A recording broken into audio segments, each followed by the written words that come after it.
Welcome, ladies and gents. Chris Andre here. You can find me at BetBoxing on Twitter, or of course you can subscribe to the channel. Let's talk boxing. This is going to be a defense of Anthony Joshua. There's been a lot of criticism thrown at him, and I'm going to try and repel some of that, deflect some of that, help him slip and slide, bob and weave, and try to get away from some of this criticism, because I think a lot of it has been unfair. First and foremost, we're going to talk about Spencer Oliver and some of the words he gave Anthony Joshua post-fight, and how a lot of people feel that this is a sign that he's surrounded by a bunch of yes men and needs to get rid of them. I don't believe that Spencer Oliver said anything wrong, in fact, and I'm going to try and defend him here, and in turn Anthony Joshua. I also want to talk about this little argument that has persisted about the tactics of AJ and whether he got his tactics completely wrong. I personally am not of the belief that he should have come in heavier and been ultra aggressive from the very first bell, like a lot of people are saying, and start swinging for the fences. I actually think he got his tactics right, but there was an area where he didn't execute it well enough to win the fight. A very key area which could have changed the course of the fight in his favor. And we spoke about this in the preview and in the post-fight review, but I want to establish it a little bit more and just build on it a little bit more and try and explain why I don't think it would have worked for AJ if he'd gone for it from the first bell. And finally, I also want to talk about the natural abilities of AJ, because there's this idea now that's floating around on the internet that this guy's just a fraud. He's not an elite level heavyweight. Yes, he is an elite level heavyweight. He just happened to come across a very special fighter. And I'm going to explain the difference between talent, potential, and ability, and explain to you why AJ is one of the most naturally gifted heavyweights in the sport. So let's start off with this comment from Spencer Oliver. He told AJ after the fight, "You outboxed the best boxer in the world for rounds. Your game plan was perfect. He nicked it at the end of the fight. Up until 10 was dead level. Your stock rose." First and foremost, a lot of people took exception to the fact that he said it was leveled up until 10. I had AJ 5-4 down after 9 rounds, and he had a big 8th round and he had a big 9th round. And so this was a very competitive fight. And just like we said in the preview, that if AJ comes with, at any moment, a big effort, if he doesn't get Usyk out of there or seriously damage him, put him down, bust him up, really hurt him, that Usyk is a sort of fighter that immediately afterwards will respond by increasing the tempo in the following round. And because Anthony Joshua has showed in the past against Klitschko and Pulev that when he does up the tempo like that, he then needs time to recover. He slows down in the subsequent rounds. This could be his undoing. And what did you see? He had a big round 8 and even bigger round 9, and then he seemed a little bit more tired, and Usyk really started to up the tempo. But even in the 10th round, when he was getting lit up like a Christmas tree, he still landed a massive right hand and hurt Alexander Usyk. Now, you don't have to take my word for how well AJ was doing. If you think that this was a very one-sided affair, listen to Alexander Usyk himself in the post-fight presser.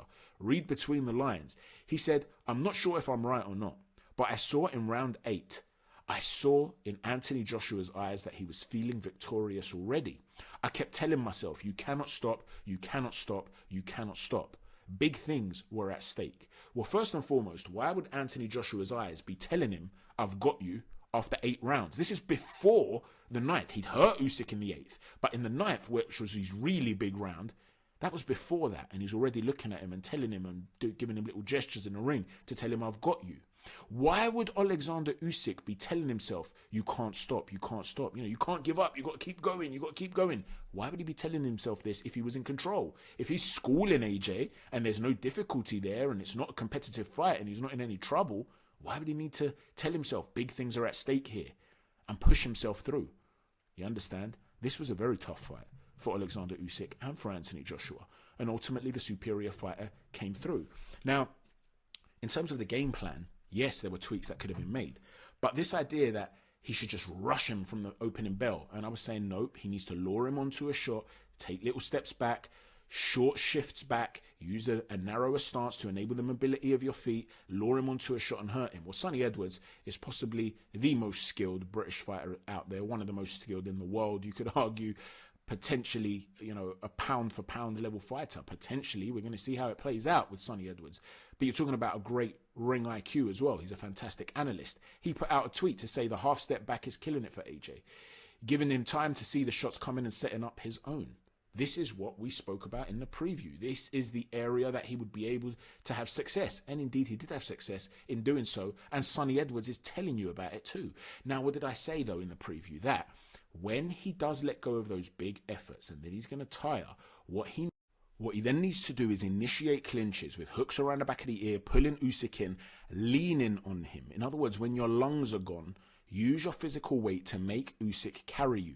Now, this idea of let me just run into him and fight like a big man, what do you think this is? You can't just run up to Usyk and grab him and try and grab him and throw your arms around him. You're going to get hit with a two-piece just as you open your arm. What do you think this is? He's going to look like he's going to give someone a cuddle, and then he's going to be getting clocked with short, hard shots. So you've got to set up a clinch. It's not just a case of I'm going to run up to him and grab him. And that's why I was talking about how he could potentially do that with that hooking technique, which Usyk is susceptible to falling into and allowing himself to be clinched. Now, in that regard, what did he do, AJ? He made the error of not doing that, not leaning in. When he did have Usyk in the clinch, he did disengage from the clinch willingly. And I spoke about that in the post-fight review and on the tweets live during the fight. So this is an area which potentially cost AJ. Where he did need to use physicality, he didn't use it enough. I'm not arguing against that. I agree. But it had to be within the context of what he already did tactically. He was having a good game plan. Had he had that big 8th and 9th, and then he was able to tie up Alexander Usyk in the 10th, he was able to lean on him and hold him down and make him carry his weight. And he was able to do that for the next round, maybe even the next 2 rounds. And then he was to get another second wind and come back strong in the 12th. He may have got the victory. Do you see what I'm saying? It's these little fine details that play a role. But this idea that he should just run in there from the first bell and start throwing caution to the wind, well, I'm going to give you a little analogy here about cars. Now, as you can see, this is a racetrack. You love the artistry. I know you do. Pablo Picasso over here. But you can see a little race course here. Each of these segments represents a round of boxing. And for the purposes of this analogy, each numbered segment is 10 miles long. So altogether, it's a 120-mile race. To give you some sort of an example, London to Cardiff is like 130 miles or whatever. So it's a pretty long race. And in lane 1, we've got a supercar. We've got a Ferrari, ladies and gents. And in lane 2, we've got a very fast sports car, but it's not quite a supercar. It's a Mercedes. It's quick. It's fast. It's just not a Ferrari. Now, the first one to get past the 120-mile mark wins the race. And therefore, wins the fight. That's the analogy.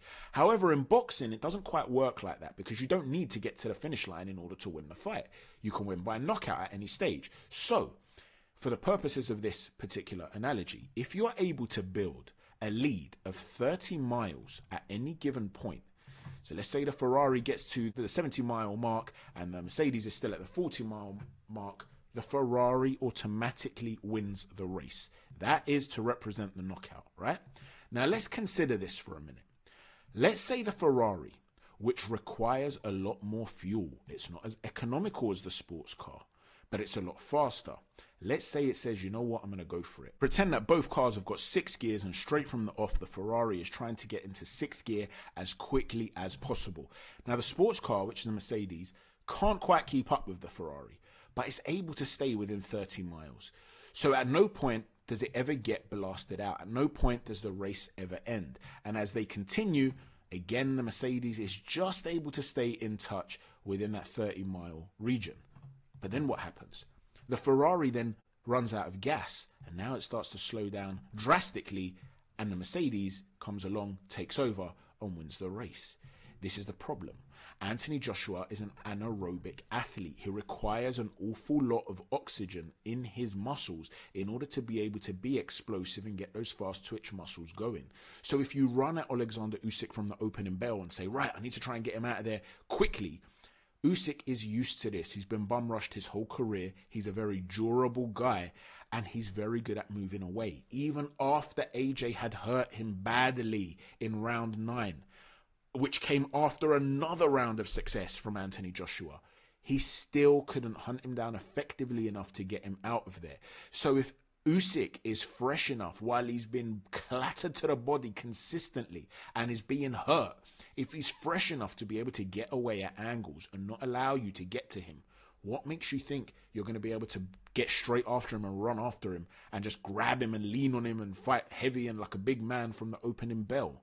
What makes you think that's going to work when Usyk is still fresh? Imagine AJ just decides, I'm going to start throwing caution to the wind, starts throwing these big shots, and Usyk is just sliding out the way or putting up an arm and blocking him. What's AJ going to do? Just grab him and fight dirty? What does that mean, just grab him? Are you going to put your arms out and try and hug him? You're going to be getting hit with a two-piece, and then you're going to hug him, and then what? You've just been clocked with 2 big shots, and he's going to be nice and tight on the inside like we know he can do. Now, like I said, there were ways in which you could lean and tie up and tire him out. But the way to win the race, if you're the Ferrari, is not to be stupid with your fuel. Drive in an economic fashion. Even if the sports car is going at a higher gear and he's ahead of you, you know that when the time's right, maybe that sports car at some stage, remember the only rules are that if you can bypass him by 30 miles, you win the race. So you can bump him. Maybe at some stage you're going to bump the car, send it into a bit of a tailspin, and that will enable you then to go pedal to the metal, full speed, which will leave you enough in the reserves to either get over the finish line or be able to build that 30-mile lead. Do you see what I'm saying? You have to hurt Alexander Usyk first before you go after him. So that was correct. The error that he did, the area where he didn't capitalize on, was not being able to dictate the tempo after he let go of that big effort. I also felt he should have let go of a big effort in the 8th, like I said. So it's not like that one massive effort in the 9th was enough. He should have done it again in the 8th. But the subsequent tiring would have been inevitable. That's where AJ would have had to have been better at controlling the tempo, leaning on Usyk, waiting for him to get himself to get second wind while applying his own weight onto Alexander Usyk. That's where the fight was lost, essentially. The inability to stop the increase in Usyk's tempo. I've got somebody on Twitter who replied and disagreed with me. His name is Darren K. Shout out to Darren. He disagreed with me on the analogies I gave because what he said was that AJ should have come in heavier, lent on Usyk, went for the KO early. He'll take some shots, but he's going to take them anyway. And that's how he should have fought, basically, from the off. And that was in response to me talking about the Arsenal and Real Madrid analogy earlier on. The problem with that is that that's like telling Arsenal, when you're playing Real Madrid, don't play your typical passing game and become a bit more like Tony Pulis' sides or Sam Allardyce's sides and playing long ball. That's not Arsenal's game. Well, by the same token, Anthony Joshua can't fight like Derek Chisora. That's not his game. Yes, he can fight like a big man if he's smart in doing so, and he should have been more equipped at doing that, but that's to do with execution rather than game plan. So I do actually believe the tactics were spot on. In fact, Antonio Tarver, who's one of the great tacticians, and he's a fantastic analyst as well, one of the best in the entire sport, he was speaking to Tunde Ajayi and Spencer Fearon, and he basically said that a fight breaks out in a boxing match and you've got to know when to take it there, and I thought that was his best chance of winning. He landed some shots, but he was never able to follow up and really hurt Usyk to the point where he had him in serious trouble. And sometimes you've got to know when to take that chance. It's a risk versus reward type thing, and you've got to have a knack for that. Do you hear that? You've got to know when to take that chance.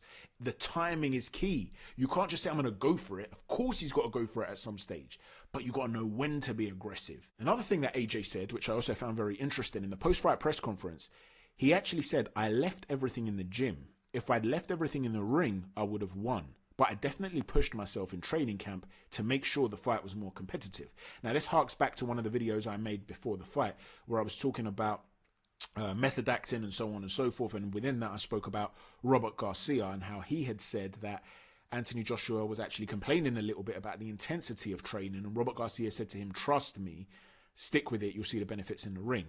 To me, this sounds as though AJ is not sold post-fight about what Robert Garcia said. Now, the fact that he said, but I definitely pushed myself in training camp to make sure the fight was more competitive, is this AJ saying I did leave things in the gym rather than the ring, but I had to just to be more competitive? I had to work this hard to get to this physical state? Or is he saying I left everything in the gym, but it's my team that told me I had to do this in order to be able to be more competitive? Let me know what you think about this. This does hark back to this idea that Robert Garcia has never trained a heavyweight. Was this a problem for Anthony Joshua?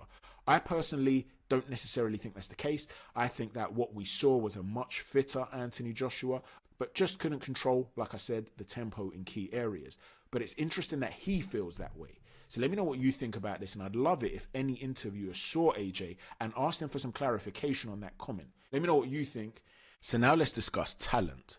Talent is a marked innate ability. A natural endowment is something you're born with. It is the ingredients you need to then create a fantastic Michelin star level meal, for instance, okay? It's the ingredients. Beyond talent, the final product is ability.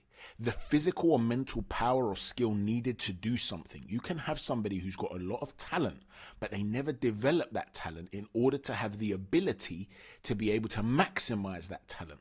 So if ability is the Michelin star level meal, the top level meal, the gourmet dish, talent is the ingredients. Now, what links those two together?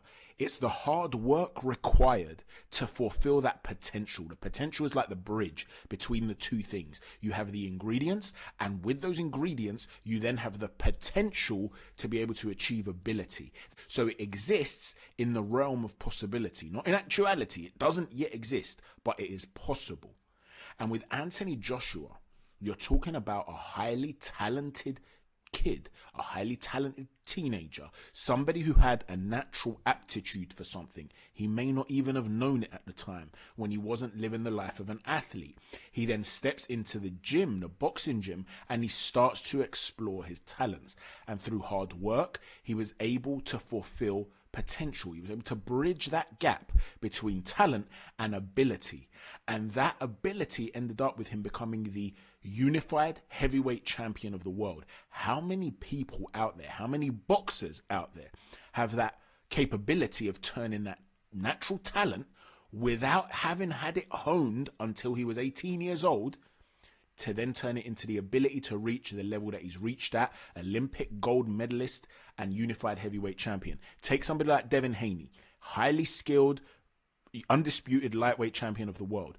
Mickey Bay, who's part of his team, he's in his corner, who himself was a former world champion, a highly skilled fighter that came out of the Money Team gym.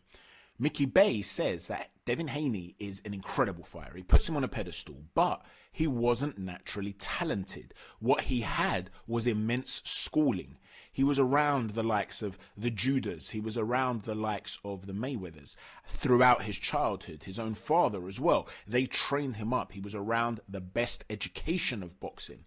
And through that hard work, he was able to have what talent he did have. He was able to maximize that potential by honing it. You understand? And now he's reached a certain level of ability. Anthony Joshua didn't have that schooling. He didn't have that education. He didn't have those cooking classes to turn those ingredients into a gourmet meal that a Michelin star chef would have been proud of. You understand what I'm saying here? So the natural ability of Anthony Joshua is incredible. That's not to say he couldn't have potentially been an even better fighter.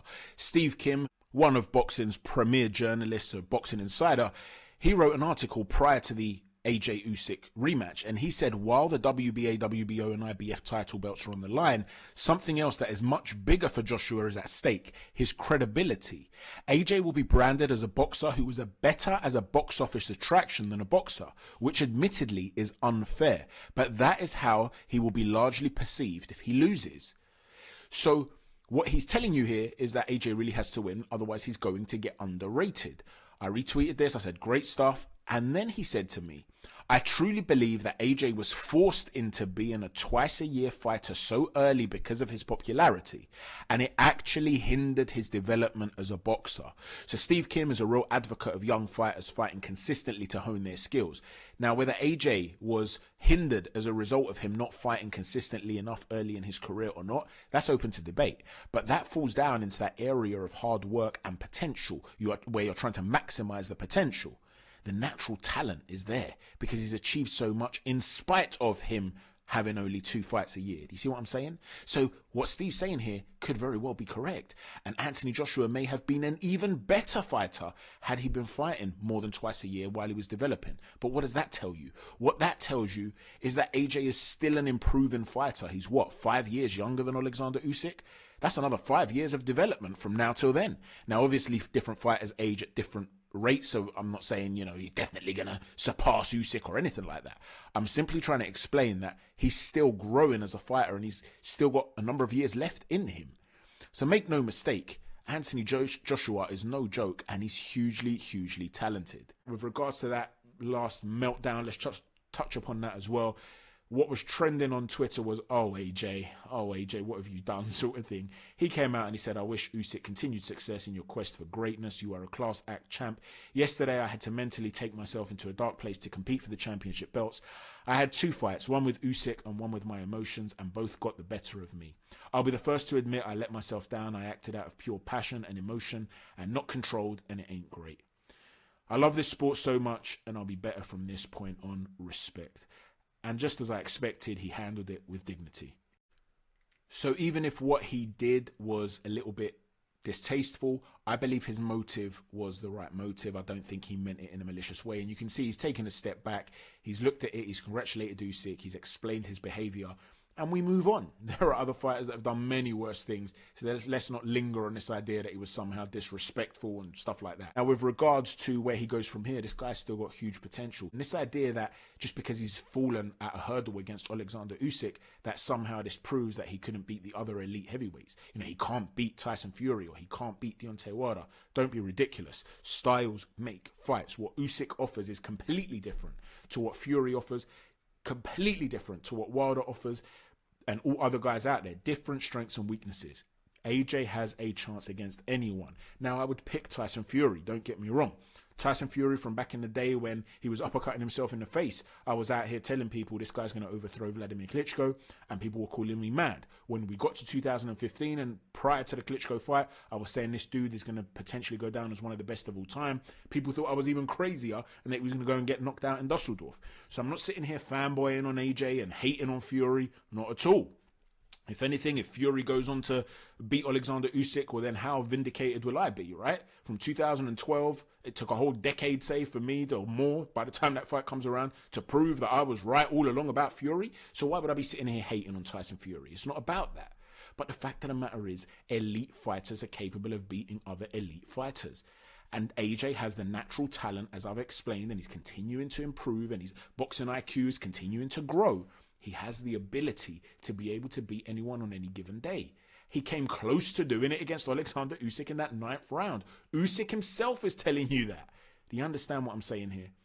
So he's a terrific fighter. I would still love to see him fight Tyson Fury, but needless to say, we do want to see the undisputed title fight first between Fury and Alexander Usyk to see who the true king of the division is. But the point is, don't write off Anthony Joshua. Don't write him off. Thanks for watching, everyone. Please hit a stiff jab on that like button, a right cross on that subscribe button, and a hard uppercut on that notifications button. Take care, everyone, and God bless.